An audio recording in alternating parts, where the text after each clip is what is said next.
नमस्कार फ्रेंड्स, एक बार आपका फिर से स्वागत है हमारे सैटरडे पॉडकास्ट में। पिछली बार हमने ट्राइजेमिनल न्यूरैल्जिया का बारे में डिस्कस किया था, जो कि एक फेशियल पेन है। आज कुछ और फेशियल पेन के बारे में डिस्कस करेंगे। तो 3 तरह के फेशियल पेन के बारे में आज हम बात करते हैं। पहला TMJ जॉइंट पेन होता है, जिसको टेम्पोरोमैंडिबुलर जॉइंट पेन कहते हैं। ये पेन जैसे कि आप इस मॉडल में देख सकते हैं, ये हमारा जॉ है, ये TMJ जॉइंट से सस्पेंडेड होता है और इसी पे मूवमेंट होती है। ये सारी ये जो मूवमेंट हो रही है इस तरह से, ये TMJ जॉइंट पे मूवमेंट होती है। दोनों तरफ ऐसे मूवमेंट होती है। और कभी भी अगर ये जॉइंट का बैलेंस खराब होता है और इन पे एक्सेसिव प्रेशर पड़ता है तो टेम्पोरोमैंडिबुलर जॉइंट की पेन होती है। इस पेन का इलाज डेंटिस्ट करते हैं। मोस्ट ऑफ द केसेस में जो फेशियो मैक्सिलरी सर्जन होते हैं वो कुछ खास तरह के इम्प्लांट और अप्लायंसेस लगाते हैं ताकि जो डेंटल बैलेंस है वो ठीक हो जा सके और इनकी दर्द ठीक हो सके। पर कुछ पेशेंट्स में TMJ जॉइंट की आर्थराइटिस भी पेन करती है, और अगर डेंटल ट्रीटमेंट से इलाज नहीं हो पा रहा और TMJ जॉइंट की आर्थराइटिस है तो हम इसमें अल्ट्रासाउंड से देख के दवा डाल देते हैं और इसका पेन चला जाता है। दूसरा पेन जिसके बारे में हम बात करना चाहते हैं वो है बर्निंग टंग सिंड्रोम।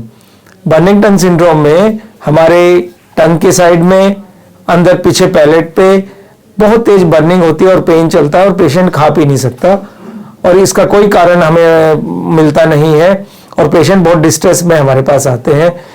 इस तरह के मरीजों का हम इलाज दवाइयों से कर देते हैं 80 to 85% पेशेंट्स में। पर जिन पेशेंट्स में इसका इलाज नहीं हो पाता दवाइयों से, उसमें हम एक खास तरह की इंटरवेंशन करते हैं जिसको स्फीनोपेल्टाइन गैंग्लियन ब्लॉक और RFA कहते हैं।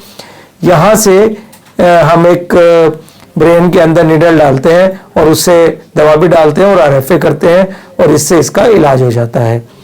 तीसरा पेन जो हम बात कर रहे हैं बहुत ही कॉमन और अनट्रीटेड पेन है, जिसको ग्लोसोफेरेंजियल न्यूरैल्जिया कहते हैं।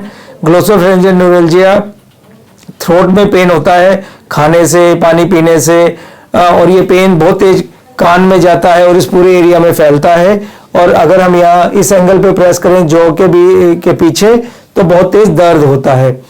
ये पेशेंट मोस्टली ENT सर्जन्स को दिखाते हैं क्योंकि ये टॉन्सिलाइटिस की वजह से हो सकता है, या स्टिलॉइड प्रोसेस एक होता है जिसको ईगल सिंड्रोम बोलते हैं, उसकी वजह से हो सकता है। उसमें पेशेंट की ENT सर्जन सर्जरी करता है। पर बहुत सारे पेशेंट में जहाँ सर्जरी की जरूरत नहीं होती या पेशेंट सर्जरी नहीं चाहते, उनमें हम ग्लोसोफेरेंजियल न्यूरैल्जिया ब्लॉक या RFA करते हैं, उससे बहुत अच्छा आराम मिलता है। इस तरह से हमने चारों फेशियल पेन के बारे में बात की और उनके इलाज के बारे में बात करी। अगर आप इस तरह की किसी भी फेशियल पेन से सफ़र कर रहे हो तो हमसे बात कर सकते हैं। किसी भी क्वेरी और ट्रीटमेंट के लिए नीचे लिखे नंबर पे हमसे बात कर सकते हैं।